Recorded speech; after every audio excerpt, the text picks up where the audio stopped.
Travel along, Catholic pilgrims, as we read letters from the voyages of St. Frances Cabrini as she traveled around the Western Hemisphere sharing the good news of Christ. Welcome back, Catholic pilgrims. Today, Mother Cabrini and a few of the sisters get an opportunity to go into the city of Gibraltar for a few hours. Their hope is to get to Mass, but unfortunately, the priests have all left for dinner. What I didn't realize is that Gibraltar is a city. I thought it was just the rock, but I also didn't realize it is still a British territory. If you were to look at a map of Gibraltar, you would see that the port is on the west side of the city, and that is likely where Mother Cabrini and the sisters got off the ship. Right near the port, there are quite a few churches, which makes sense. But there are at least two that I found that could have been a possibility for the ones that Mother Cabrini went to visit, as they were around at that time. I'll link in the show notes the oldest church, which is the Cathedral of St. Mary the Crowned. So let's hear about Mother's time in Gibraltar by opening to page 87. Today's the 15th. We have been more fortunate. We do not feel as if we were at sea, but rather wrapped up in a cloud like that of the Transfiguration. There is a charming blue sky above, and below us one can hardly distinguish the sea from the sky. Some of the passengers say we are in the third heavens, others the seventh. The glorious splendor renders everything so bright and brilliant that the passengers exclaim, "How lovely! How beautiful!" We seem to see the portals of heaven which do not close at the end of the day, because there daytime never ends. For the day up there is eternal, and the light which emanates from the divine face never fails. There, in that abode, exists no night, no ignorance, no blindness, for everything is seen in God. There, no sorrows exist, no tears, no adversity, no sighs. No, daughters. In heaven there are no clouds to obscure the divine sun, the eternal Sun of justice. There's no fear of losing God, no wiles of the enemy, for he has been routed.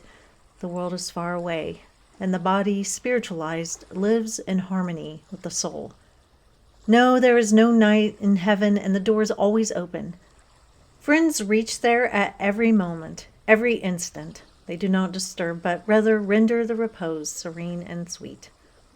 O sublime city, send down your beams of light to these regions of darkness, this shadow of death where we still miserably live. Come, O supernatural light, to reveal to us the beauties of that blessed country and detach us from the miseries of this earth. Make our eyes so pure that through the shining crystal of faith they may behold the eternal good which awaits us after a short time of sacrifice and self-conquering. He who fights will be victorious, and to the victor the prize is heaven. Between one thing and another, yesterday we reached Gibraltar. The steamer steered into the harbor, remaining, however, half a kilometer distance from the shore.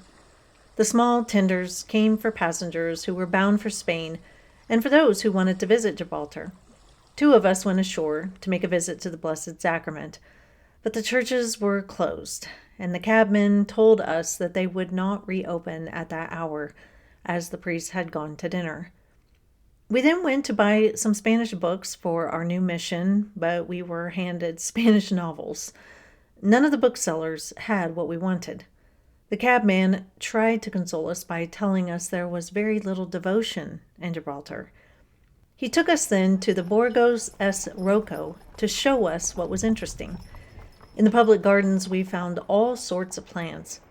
The cabman, acting as our guide, picked bunches of pretty berries for us, and we brought them back to the sisters as a souvenir of the Spanish land.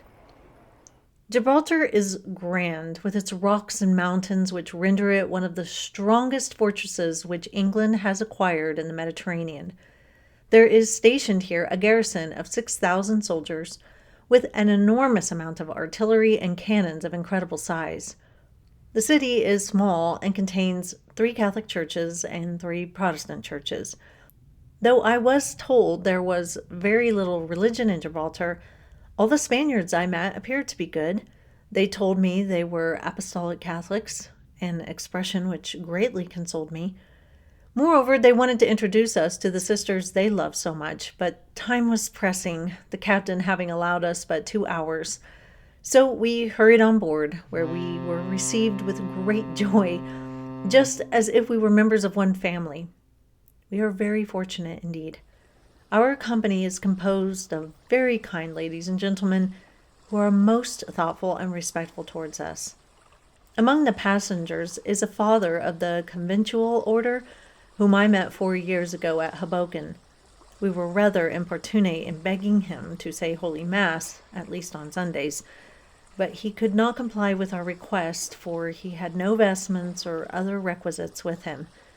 So, here again on this voyage we are deprived of Holy Mass and Holy Communion. But after all, God wishes it thus.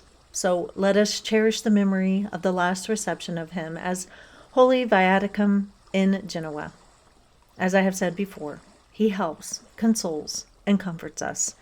We are representing the 15 mysteries, and God in his immense goodness leaves us to enjoy him. He is our paradise, the heaven of our desires. That's all for today, Catholic Pilgrims. Tomorrow we will hear about heading out into the open ocean. But until then, live the faith boldly and travel well.